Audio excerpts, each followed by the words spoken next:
সকল প্রকার অপরাধ আল্লাহ যাকে ইচ্ছা মাফ করে দেবেন, কিন্তু শরিকদার সাব্যস্ত করার অপরাধ অমার্জনীয়। শরিকদার সাব্যস্ত করার অপরাধ অমার্জনীয়। তাই বুঝতে হয় শরিকদারি কাকে বলে। যেই কাজ আল্লাহ ছাড়া আর কেউ করতে পারে না সেই কাজ করার ক্ষমতাশালী মনে করা। যেই গুণ আল্লাহ ছাড়া আর কারো মধ্যে নাই সেই গুণ অন্যের মধ্যে আছে মনে করার নাম শরিকদারি। যে গুণ আল্লাহ ছাড়া আর কারো মধ্যে নাই, যেই ক্ষমতা আল্লাহ ছাড়া আর কারো মধ্যে নাই, যেই কাজ আল্লাহ ছাড়া আর কেউ করতে পারে না। যেমন ধরেন আমার ক্ষেতে ফসল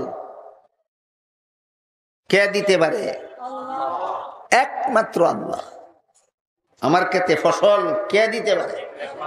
একমাত্র আল্লাহ। ফসল আল্লাহ যদি ইচ্ছা করে অনুগ্রহ করে আমার ক্ষেতে ফসল না দেন, সারা দুনিয়ার সমস্ত মানুষ সম্মিলিতভাবে চেষ্টা করলেও আমার ক্ষেতে ফসল হবে না। তাহলে আমার ক্ষেতে ফসল দেওয়ার ক্ষমতা একমাত্র আল্লাহর। এই ফসল যদি বাবা শাহজালালের মাজারে গিয়া বাবার কাছে চাওয়া হয়, বাবা আমার ক্ষেতে ফসল দিয়া দাও, এর নাম হবে আল্লাহর একত্ববাদ না শিরিকবাদ? সন্তান যদি বাবা শাহজালালের কাছে চাওয়া হয়, সন্তান দেওয়ার মালিককে, সুখ শান্তি দেওয়ার মালিককে, ধন সম্পদ দেওয়ার মালিককে, হায়াত দেওয়ার মালিককে, মৌত দেওয়ার মালিককে, এইগুলি যদি বাবার কাছে চাওয়া হয়, এই চাওয়ার নাম ওই একত্ববাদ না শিরিকবাদ? তাহলে আমরা যে সমাজে বাস করি এই সমাজে শিরিকবাদী কোনো মুসলমান নাই। এদের ইবাদত গ্রহণযোগ্য নয়। এরা আল্লাহর দরবারে অমার্জনীয় অপরাধী। কেমন অপরাধী? অমার্জনীয় অপরাধী।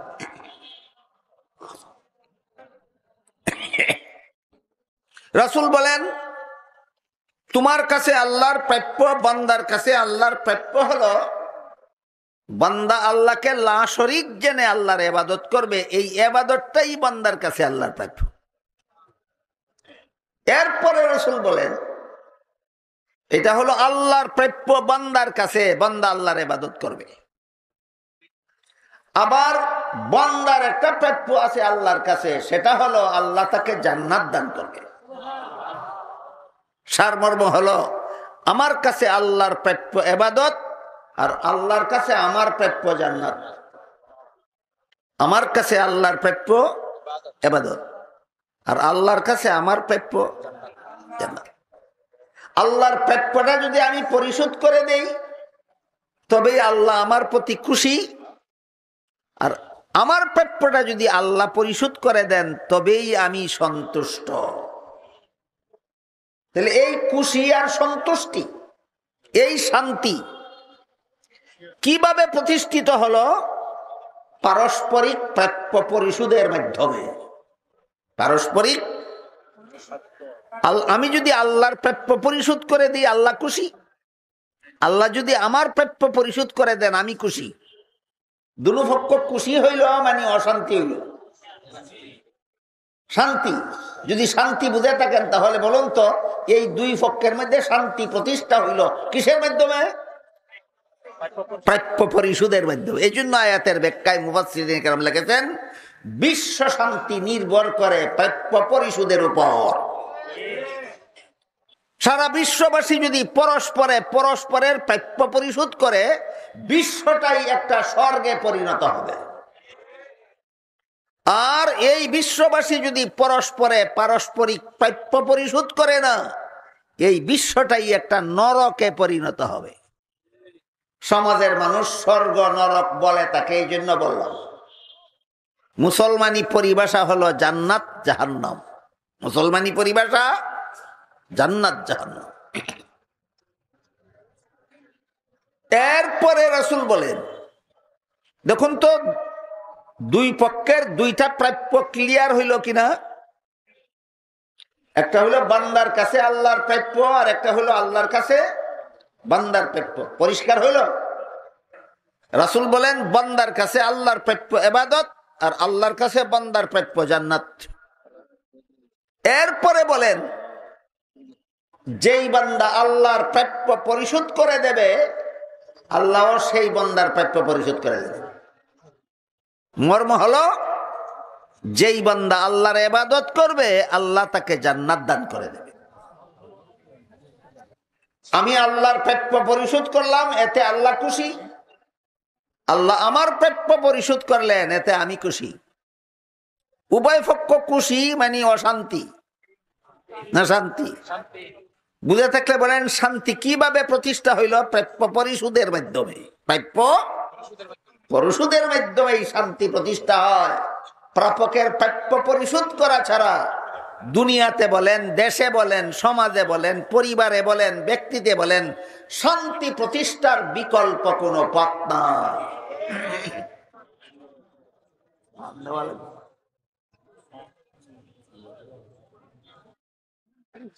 আরেকটা কথা এখানে আনুষঙ্গিক আছে, সেটা হলো রাসূলের এই হাদিসের দ্বারা খুব পরিষ্কার ভাবে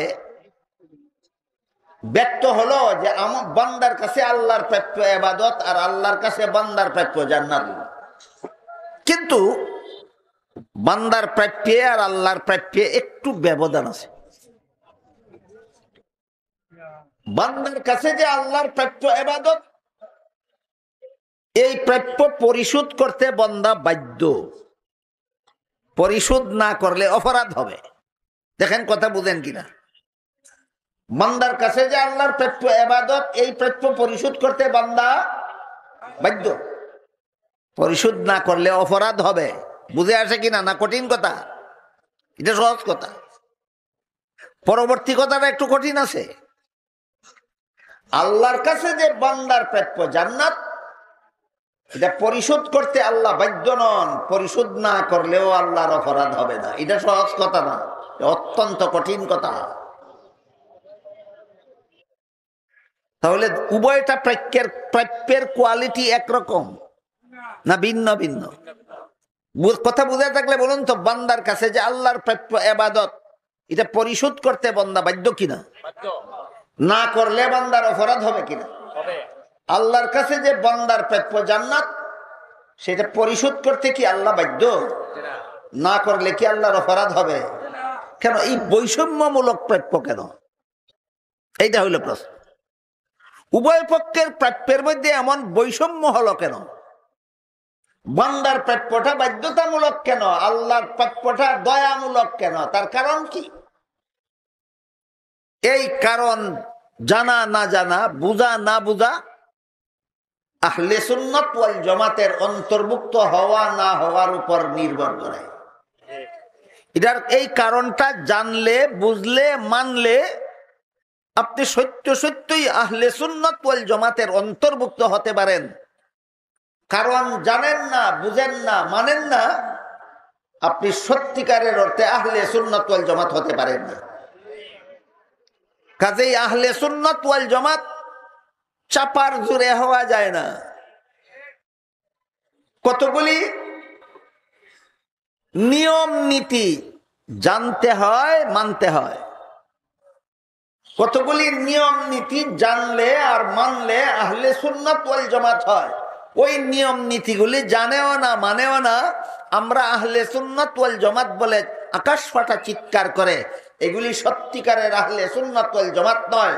এরা আহলে সুন্নাত ওয়াল জামাত নামের দুঃখাবাজ। বুঝে থাকলে এবার বলুন, আহলে সুন্নাত ওয়াল জামাত স্লোগান দিলেই হয় না কিছু নীতিমালা জানতে হয়, মানতে হয়? কিছু নীতিমালা জানতে হয়, মানতে হয়। এর মধ্যে এইটা একটা নীতি। আমার কাছে আল্লাহর প্রাপ্যটা পরিশোধ করতে আমি বাধ্য, আল্লাহর কাছে আমার প্রাপ্য পরিশোধ করতে আল্লাহ বাধ্য না। কেন ব্যবধান হইল? কেনটা বুঝতে হবে, জানতে হবে, মানতে হবে। তা না হলে আপনি নির্ভেজাল মুসলমান হতে পারবেন না। আপনি হবেন মুসলমান নামের ভেজাল। আমি তো আশা করি আপনারা এখানে যারা বসা আছেন, কেউ বলবেন না যে আমি মুসলমান নামের ভেজাল হতে চাই। প্রত্যেকেই বলবেন আমি নির্ভেজাল মুসলমান হতে চাই। নির্ভেজাল মুসলমান হতে হলে আল্লাহর প্রাপ্যটা পরিশোধ করতে আমি বাধ্য কেন, এটা জানতে হবে, মানতে হবে। আমার প্রাপ্যটা পরিশোধ করতে আল্লাহ কেন বাধ্য নন, সেটা জানতে হবে, মানতে হবে। তখন আমি নির্ভেজাল মুসলমানের পরিণত হতে পারি। আপনারা অনুমতি দিলে কয়েক মিনিট সময় আমি কারণটা বলবো, এরপরে আর কার কি প্রাপ্য একটু সামান্য আভাস দিয়ে কথা শেষ করে দেবে।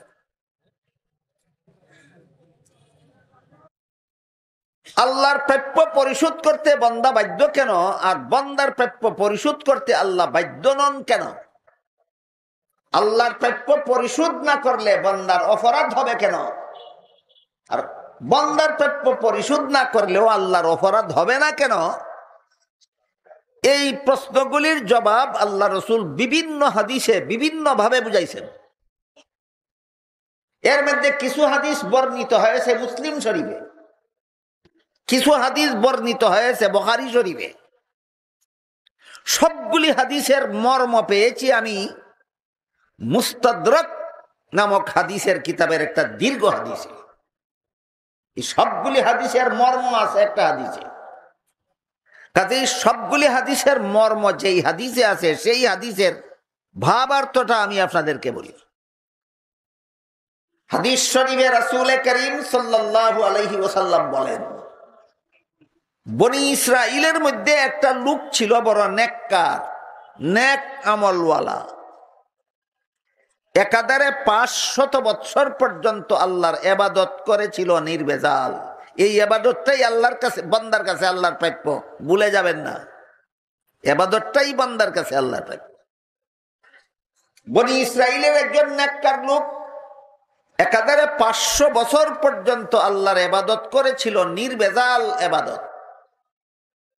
ইবাদতটা নির্ভেজাল করার জন্য লোকালয় ছেড়ে দিয়ে সাগরের মধ্যে একটা নির্জন দ্বীপে গিয়েছিল লোকটা ইবাদত করতে। কারণ অনেক সময় পরিস্থিতি এমন দাঁড়ায় যে লোকালয়ে থাকলে আশপাশের মানুষের উপদ্রবের কারণে নির্ভেজাল ইবাদত করা যায় না। লোকালয়ে থাকলে অনেক সময় আশপাশের মানুষগুলি যদি এই সমস্ত বিষয় জানে না, বুঝে না, তাহলে এদের উপদ্রবের কারণে ইবাদত নির্ভেজাল করা যায় না। এর একটা সহজ উদাহরণ, আজকালের যুগটা হলো আধুনিক বিজ্ঞানের যুগ। আমি আগেই বলেছি আধুনিক বিজ্ঞানের আলোচনা হবে ইনশাআল্লাহ শুক্রবারে। আজকালের যুগটাই হলো আধুনিক বিজ্ঞানের যুগ। আধুনিক বিজ্ঞানের অবদানে মোবাইল ফোন আবিষ্কার হয়েছে। অনেক অনেক উপকার এই মোবাইল ফোন ব্যবহারের মাধ্যমে, ক্ষতি বিন্দু মাত্রও নাই। উপকারগুলি আমি স্বীকার করলাম, আর ক্ষতিগুলিও আপনারা স্বীকার করলেন। আগুন যেমন অত্যন্ত উপকারী এবং অত্যন্ত মারাত্মক। আগুন কতক্ষণ পর্যন্ত উপকারী? যতক্ষণ চুলার ভিতরে থাকবে। মারাত্মক কখন? যখন চালের কোনায় ব্যবহার করা হবে। ঠিক তেমনি ভাবে মোবাইলের উপকারিতা অপকারিতা আছে, উভয়টাই আছে। এই জন্য উপকারিতার কারণে মোবাইলগুলি আমরা ব্যবহার করি। দিন রাত 24 ঘন্টা মোবাইল আমার সাথে থাকে, আমার পকেটে থাকে। এই মোবাইলের মধ্যে যখন কল আসে, বিভিন্ন ধরনের কল, বিভিন্ন রকমের এই কি নাম কয়টারে, রিংটোন, রিংটোন, বিভিন্ন রকমের রিংটোন এর সিস্টেম আছে বিভিন্ন কোম্পানির মোবাইলে। কোনটার মধ্যে 10 প্রকারের রিংটোন সিস্টেম আছে, কোনটার মধ্যে 15 প্রকারের রিংটোন সিস্টেম আছে। তোর মধ্যে একটা দুইটা ছাড়া বাকি সবগুলি রিংটোন ওই বাজনা। আপনারা কি জানেন ইসলামের বিধান মতে বাজনা শোনা, বাজনা বাজানি, বাজনা শোনানি হালাল না হারাম? এই হারাম থেকে বাঁচতে হইলে আমার পকেটে ব্যবহৃত মোবাইলটা বাজনাবিহীন রিংটোন সেটিং করতে হবে। এই ওয়াজ কে কাকে কাকে করবে? আর এই সমাজে কার ওয়াজ কে শুনে? সবাই তো যার যার হাতে 3.5 হাত। এই সমাজে তো জাননেওয়ালার অভাব নাই, শুধু মাননেওয়ালার অভাব। আমার মোবাইলের মধ্যে ধরেন 15 প্রকারের রিংটোন সিস্টেম আছে, এর মধ্যে 13 প্রকার রিংটোন সিস্টেম ওই বাজনা। এই 13 প্রকার বাজনার থেকে যেটাই আপনি সেটিং করবেন তার দ্বারাই আপনি প্রতিদিন শত শত হাজার হাজার বার বাজনা বানানি, বাজনা বাজানি, বাজনা শুনানির গুনায় গুনাহগার হবেন। মাত্র 2 প্রকার রিংটোন আছে, এটা বাজনা ছাড়া। ওই 2 প্রকারের কোনো একটা যদি সেটিং করে রাখেন, 100 বারও যদি আপনার মোবাইলে কল আসে, আপনি গুনাহগার হবেন না। মসজিদের ভিতরে যদি বাজে গুনাহগার হবেন না, নামাজের ভিতরে যদি বাজে আর আপনার রিংটোনের বাজার কারণে যদি মুসল্লির ডিস্টার্ব হয়, তাইলে কোনো ক্ষতি নাই। আপনারা যদি বলেন আছে, তাহলে আমি বলবো এই মোবাইলের অত্যাচারে কি মসজিদে শান্তিতে নামাজ পড়া যায়? কি ওয়াজ করবেন, কারে করবেন, কার ওয়াজ কে মানবে? সবাই তো যার যার হাতে 3.5 হাত। ওয়াজ কি করবেন, কাকে করবেন, সবাই তো যার যার হাতে 3.5 হাত। এই সমস্ত বিষয় বুঝে না কজন? সবাই বুঝে, কিন্তু মানবে না। আপনি করবেন কি? এই জন্য হক্কানি উলামায়ে কেরামের পক্ষ থেকে শেষ কথা হইল, আমা আলাইনা ইল্লাল বালাগ। আমাদের দায়িত্ব বলে দেওয়া, আমল করা না করা যার যার আমল, যার যার কপাল। উদাহরণটা এই জন্য দিলাম যে মোবাইলের অত্যাচারে যদি মসজিদে মুসল্লিরা শান্তি মতে মনোযোগে নামাজটা পড়তে পারে না, তাইলে বোঝা গেল সমাজের কিছু মূর্খ, কিছু একগুয়ে, কিছু দুষ্ট লোকের অত্যাচারে সমাজে বসবাস করলে শান্তিতে ইবাদত করা যায় না। এই জন্য বনি ইসরাইলের ওই লোকটা নির্বিঘ্নে আল্লাহর ইবাদত করার জন্য লোকালয় ছেড়ে দিয়ে, মানুষের সমাজ ছেড়ে দিয়ে সাগরের মধ্যে একটা দ্বীপে গিয়েছিল আল্লাহর ইবাদত করার জন্য, যেখানে কোনো বাড়িঘর নাই, মানুষ পশু নাই, দোকানপাট নাই, যেখানে কোনো ফসল ফলে না, যেখানে কোনো পানির ব্যবস্থা নাই। লোকালয় ছেড়ে দ্বীপে গেল কেন? সমাজের অত্যাচার থেকে ইবাদতকে নির্বিঘ্নে করার জন্য। কিন্তু সেখানে তো কোনো খাদ্য জোগাড়ের ব্যবস্থা নাই। যখন তার পেটে খিদা লাগলো, খাদ্য পাবে কোথায়? আল্লাহর রাসূল বলেন, আল্লাহ কুদরতি ব্যবস্থায় সেই দ্বীপের মধ্যে ওই নেককার বান্দাটার জন্য একটা ডালিম গাছ সৃষ্টি করে দিলেন। যখন ওই পেটে খিদা পায়, গাছ থেকে একটা ডালিম পেরে খায়, তার খিদা নিবারণ হয়। যখন পানির পিপাসা হলো, সাগরের লুনা পানিও তো পান করা যায় না। আল্লাহর রাসূল বলেন, আল্লাহ কুদরতি ব্যবস্থায় আঙ্গুলের মতো ছিদ্র করে দ্বীপের মধ্যে মিঠা পানির ঝরনা সৃষ্টি করে দিলেন।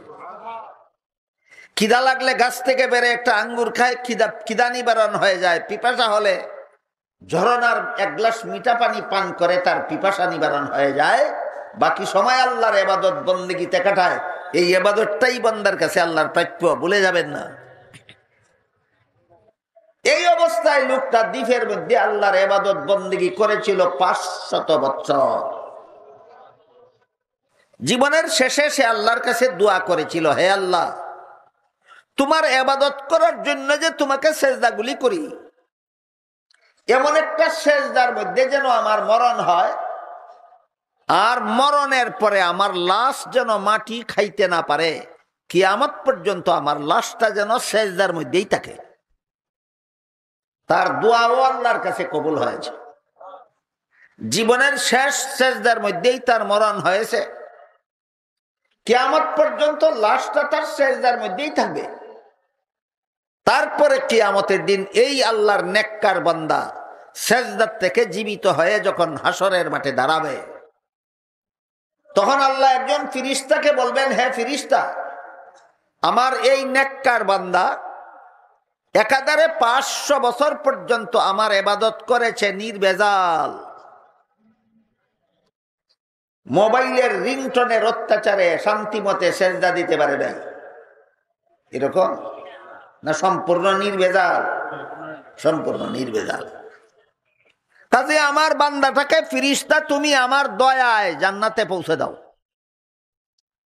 রাসূল বলেন যেই আল্লাহ বলবেন আমার দয়ায় পৌঁছে দাও, সাথে সাথে বান্দা প্রতিবাদ করে বলবে হে আল্লাহ, আমার তো 500 বছরের ইবাদত আছে, আপনার দয়ায় জান্নাতে যাব কেন? আল্লাহ তার প্রশ্নের জবাব না দিয়ে আবারও ফিরিস্তাকে বলবেন হে ফিরিস্তা, আমার নেককার বান্দাকে আমার দয়ায় জান্নাতে পৌঁছে দাও। বান্দা আবারও আল্লাহকে প্রশ্ন করবে হে আল্লাহ, আমার তো 500 বছরের ইবাদত আছে, আমার 500 বছরের ইবাদত থাকা অবস্থায় আমি আপনার দয়ায় জান্নাতে যাব কেন? 2 বার রিপিট করার পরে আল্লাহ বলবেন ঠিক আছে, তুমি যদি তোমার ইবাদতের হিসাব নিকাশ মিলিয়ে জান্নাতে যেতে চাও আমার আপত্তি নাই, হিসাব মিলাও। আল্লাহ হিসাব মিলিয়ে জান্নাতে দিতে চাইছিলেন না হিসাব ছাড়া? বলুন তো, ঘটনা বুঝে থাকলে হিসাবের ঝামেলাটা টেনে আনলো কে? নিজে নিজে। আল্লাহ বলবেন ঠিক আছে হিসাব মিলাও। রাসূল বলেন এই বান্দার সাথে হাসরের মাঠে আল্লাহর হিসাব নিকাশ এইমাত্র শুরু হলো। এর আগে আল্লাহ বান্দাকে জান্নাতে দিতে চাইছিলেন, গেছে না? হিসাব নিকাশ শুরু করার আগেই আল্লাহ বান্দাকে জান্নাতে দিতে চাইছিলেন, গেছিল? এখন মাত্র হিসাব নিকাশ শুরু হইল। প্রথমেই আল্লাহ বলবেন আচ্ছা বান্দা বলো তো, আমি যখন তোমাকে তোমার মায়ের গর্ভে জন্ম দিয়ে পাঠিয়েছিলাম দুনিয়াতে, তখন যদি আমি দয়া করে তোমাকে জগৎটা দেখার মতো 2টা চক্ষু না দিতাম, বলেন 2 চক্ষু না দিয়ে আল্লাহ কোনো মানুষ জন্ম দেন কিনা? ওই বান্দাকে আল্লাহ হাসরের মাঠে বলবেন তোমাকে যদি আমি এমন 2টা চক্ষু না দিতাম যে চক্ষু দ্বারা জগৎটা দেখা যায়, তাহলে কি তোমার 500 বছরের ইবাদতের বিনিময়ে দুনিয়ার কোথাও এমন 2টা চক্ষু পাওয়া যেত? বান্দা বলবে না। আপনি দয়া করে 2টা চক্ষু আমাকে না দিলে 500 বছরের ইবাদতের বিনিময়ে এমন চক্ষু পাওয়া যায় না। 500 বছরের ইবাদতের দ্বারা আল্লাহর দেওয়া 2 চক্ষের বিনিময় হয় না, বিনিময় মূল্য হয় না। যে অর্থনীতির পরিভাষা, মূল্যের ব্যাপারে অর্থনীতির 2টা পরিভাষা আছে, একটা কয় বিনিময় মূল্য আর একটা কয় ব্যবহারিক মূল্য। কোন জিনিসের মূল্যের ব্যাপারে অর্থনৈতিক পরিভাষা কটা? একটা ব্যবহারিক মূল্য আর একটা বিনিময় মূল্য। আমরা যে পানি ব্যবহার করি দৈনন্দিন, এটার ব্যবহারিক মূল্য হইল আমার প্রাণ বাঁচে, কিন্তু 1 বোতল পানি কিনতে হয় একটা প্রাণের বিনিময়ে না 20 টাকা মূল্যের বিনিময়ে? তাহলে এই পানির মূল্য 2 রকম। একটা হইল বিনিময় মূল্য, এই বিনিময় মূল্যটা হইল 20 টাকা। আর একটা হইল প্রাণ বাঁচে, পানির ব্যবহারিক মূল্য হইল প্রাণে বাঁচা। বুঝা থাকতে বলুন, অর্থনৈতিক পরিভাষায় কোন জিনিসের মূল্য কত প্রকার?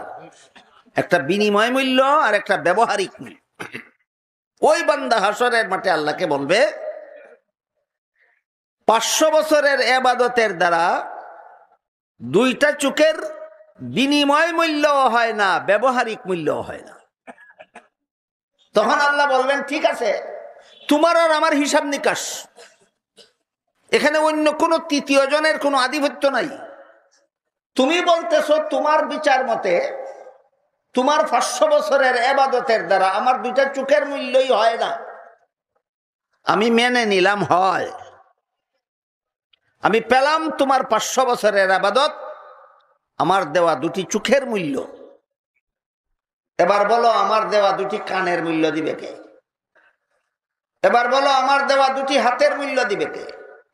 এবার বলো আমার দেওয়া 2টি পায়ের মূল্য দিবে কে? এবার বলো আমার দেওয়া 20টা আঙ্গুলের মূল্য দিবে কে? 32টা দাঁতের মূল্য দিবে কে? আর 500 বছর ইবাদত করতে গিয়া কত লক্ষ ডালিম খাইছিলা? তোমার বাপে বানাইছিল? এই 500 বছর আমার ইবাদত করতে গিয়া কত লক্ষ গ্লাস মিঠা পানি পান করেছিলে, সেগুলির মূল্য দিবে কে? আল্লাহর রাসূল বলেন তখন বান্দা আল্লাহর প্রশ্নের কোনো জবাব দিতে না পারে, নীরব হয়ে যাবে, নিরুত্তর হয়ে যাবে, লাজবাব হয়ে যাবে।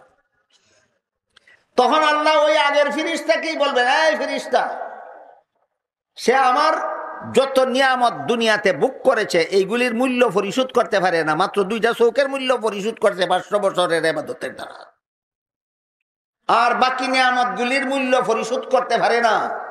কাজে এই বান্দাকে জাহান্নামে নিয়ে যাও। আল্লাহর হুকুমে ফেরেশতা এই বান্দাকে টানা হেঁচড়া করে জাহান্নামে নিয়ে রওনা হবে। তখন বান্দা চিৎকার দিয়া বলতে থাকবে, হে আল্লাহ, হিসাব নিকাশের দরকার নাই, দয়া করে এই জান্নাতে দিয়া দাও।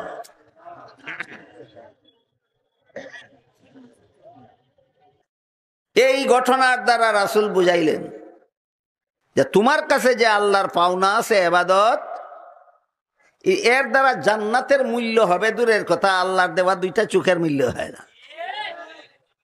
কাজে তুমি ইবাদত করা সত্ত্বেও আল্লাহ তোমাকে জান্নাতে দিতে বাধ্য নন। তুমি ইবাদত করা সত্ত্বেও আল্লাহ তোমাকে জান্নাতে দিতে বাধ্য নন। আর তুমি যেহেতু জন্মের আগের থেকে আল্লাহর কাছে ঋণী, 1-2টা ঋণের ঋণী। মায়ের পেটে প্রায় 1 বছর থাকছো, মায়ের পেটে থেকে নাপাক রক্ত খাইয়া তোমার দেহ বেঁচে আছে, পুষ্ট হইছে। এই নাপাক রক্ত তোমার মুখ দিয়ে আল্লাহ ঢুকাইছে না, তোমার নাভির মধ্যে মায়ের পেটের নল সৃষ্টি করে দিয়া নাভির ভিতর দেখা হয়েছে 1 বছর। এই সমস্ত নিয়ামতের মূল্য তোমার 500 বছরের ইবাদতের দ্বারা হওয়ার মতো নয়। সুতরাং ইবাদতটা তোমার কাছে আল্লাহর পাওনা, পরিশোধ করতে তুমি বাধ্য। কিন্তু জান্নাত যে তোমার কাছে আল্লাহর পাওনা, এটা এমন পাওনা নয় যেটা আল্লাহ পরিশোধ করতে বাধ্য। আর তোমার কাছে আল্লাহর পাওনাটা হইল দাবি মূলে, আর আল্লাহর কাছে তোমার পাওনাটা দয়া মূলে।